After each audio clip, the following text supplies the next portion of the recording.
Subscribe करें historical TV India YouTube channel को और दबाएं इस बेल आइकन को ताकि आने वाली वीडियोस का अपडेट आपको मिलता रहे। जब इंसान ने इस धरती पर सबसे पहले कदम रखा, ये जगह बहुत ही खतरों से भरी थी। जो ताकतवर था वही जिंदा रह पाया। इंसानों ने भी जानवरों की तरह खाना जुटाने के लिए टोलियां बनाई। उनके सामने जो भी आया वो उनको खत्म करते चले गए, लेकिन वो मिलकर काम नहीं कर रहे थे। इसलिए उन्हें एक मुखिया की जरूरत पड़ी। एक मुखिया की तलाश में कई साल बीत गए और आखिरकार उन्हें एक ताकतवर मुखिया मिला। उसने अपने सामने वाले की ताकत देखी, दोस्ती भी की और उसी दोस्ती ने इंसान की जिंदगी बदल डाली। आज हम इतिहास के उन जानवरों के बारे में बात करेंगे जिन्होंने इंसानों का अच्छा साथ निभाया। 1925 में बाल्टो नामक कुत्ते ने बचाया था पूरे शहर को। अलास्का एक ऐसा शहर जहां का तापमान -60 डिग्री तक चला जाता है।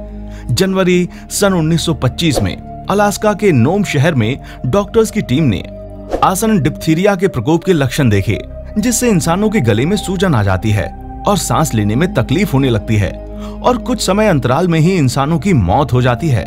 इसके बचाव के लिए सबसे निकटतम एंटी डिप्थीरिया सीरम अलास्का के एंकोरेज शहर में था, जो कि 500 मील दूर था। सर्दियों के दिनों में सीरम को प्राप्त करना असंभव लग रहा था। इतनी मोटी बर्फ में केवल स्लेज कुत्ते ही यात्रा कर सकते थे। शहर के लोगों ने ग्रेट रेस ऑफ मर्सी नामक यात्रा को जल्द से जल्द बनाने के लिए स्लेज टीमों की एक रिले दौड़ की स्थापना की, जिसमें यात्रा के अंतिम चरण में गुन्नार कासेन और उनके लीड डॉग बाल्टो समय से पहले उस स्थान पर पहुंच गए थे और फिर शहर को घातक बीमारी से बचा लिया था। दोस्तों, इस बाल्ट कुत्ते के लिए एक लाइक तो बनता है। इस कुत्ते ने इतिहास के पन्नों में अपना नाम दर्ज कराया है। इस पर एक मूवी भी बनी है जिसमें फिल्म एक्टर की भूमिका विलियम डेफॉय ने निभाई है। एक कबूतर ने निकोला टेस्ला के वैज्ञानिक करियर को उड़ान दी। निकोला टेस्ला ने अपना संपूर्ण जीवन बिजली के आविष्कार और प्रयोग करने में निकाल दिया और आज उन्हीं की देन से हम अपने घरों में लाइट का उपयोग कर पाते हैं। लेकिन इन आविष्कारों के पीछे की सच्चाई काफी अजीब थी। निकोला टेस्ला कबूतरों से बहुत प्यार करते थे। निकोला टेस्ला ने कभी शादी नहीं की क्योंकि उनका मानना था, एक पत्नी के डर से मैं अपने काम से भटक जाऊंगा, लेकिन अपने जीवन में कबूतरों के बारे में जानने की जिज्ञासा को बढ़ने दिया। वर्ष 1922 में एक रात को निकोला टेस्ला के पसंदीदा कबूतर ने अपने होटल के कमरे में उड़ान भरी और तुरंत उसकी मृत्यु हो गई। निकोला टेस्ला का मानना था कि ये मुझे कुछ मौत के बारे में बताने के लिए आया था और उसी क्षण उसने निर्णय लिया कि उसका वैज्ञानिक करियर भी मर गया है। तभी निकोला टेस्ला ने कहा कि मरने वाले पक्षी की आंखें किसी भी प्रकाश से तेज चमकती हैं, जो उसने कभी नहीं देखी।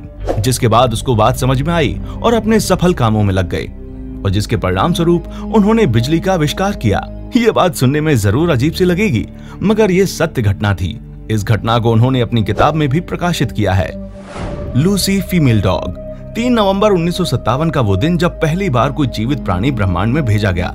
ये सौभाग्य किसी इंसान को नहीं बल्कि एक फीमेल डॉग लूसी को मिला था। लूसी को स्पेस ट्रेनिंग देने वाली वैज्ञानिक ने कहा कि उससे पहले भी कई डॉग्स पर प्रयोग करके ये देखा गया था कि वो स्पेस पर भेजे जाने लायक हैं या नहीं, लेकिन लूसी उनमें सबसे उपयुक्त थी।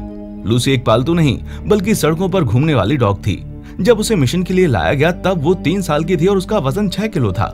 वैज्ञानिकों ने कहा कि मेल डॉग्स के बजाय फीमेल डॉग्स को हमने इस मिशन के लिए इसलिए चुना क्योंकि उन्हें रहने के लिए कम जगह चाहिए होती है। इतना ही नहीं, गली में रहने वाले कुत्ते कम डिमांडिंग और ज्यादा कुशल होते हैं। सोवियत यूनियन के मिशन में स्पेस में भेजी गई लूसी लॉन्च के बाद सिर्फ कुछ ही घंटों के लिए जीवित रह पाई थी। वैज्ञानिकों का कहना था, पृथ्वी के 9 चक्कर लगाने वाली लूसी पहली जानवर है जिसने उस वक्त अंतरिक्ष खोज के भविष्य के लिए अपनी जान गंवाई। यह प्रयोग साबित करने के लिए किया गया था कि एक जीवित यात्री को अंतरिक्ष कक्षा में लॉन्च किया जा सकता है या नहीं, और वो एक माइक्रोग्रेविटी पर्यावरण को कैसे सहन कर सकता है। वैज्ञानिकों की इस बात पर लूसी मिशन के द्वारा पहली बार कोई सूचना प्रदान हुई कि जीवित प्राणी स्पेस लाइट के वातावरण में कैसे भेजे जा सकते हैं। एक दूत कबूतर चेर अमी ने 1918 में अमेरिकी सेना को बचाया था। प्रथम विश्व युद्ध में अमेरिकी सेना के सिग्नल कोर सैनिकों के साथ 600 दूत कबूतर थे, जिनको चेर अमी नाम दिया गया था। 3 अक्टूबर 1918 को मेजर चार्ल्स व्हाइट विटलेसी ने खुद को बिना भोजन और गोला बारूद के दुश्मनों की रेखा के पास फंसा हुआ पाया, जिसके बाद जर्मन सैनिकों और अमेरिकी सेना के सिग्नल कोर सैनिकों ने जंग शुरू कर दी, जिसमें 550 लोगों में से 194 ही बच पाए। जब अमेरिकी सेना घुटने टेकने पर मजबूर हो गई तो व्हाइट विटलेसी ने कबूतरों के साथ मदद पाने का संदेश भेजा, जिसके बाद एक बचाव दल ने व्हाइट विटलेसी को बचा लिया और चेरमी को वीरता के लिए फ्रेंच क्रॉक्सिक्स दी ग्रे मिला। 1916 से 1917 में प्रथम विश्व युद्ध के दौरान भेड़ियों ने जंग को रोक दिया। लाखों लोगों के मरने के साथ साथ प्रथम विश्व युद्ध ने जानवरों पर भी भारी बोझ डाला था।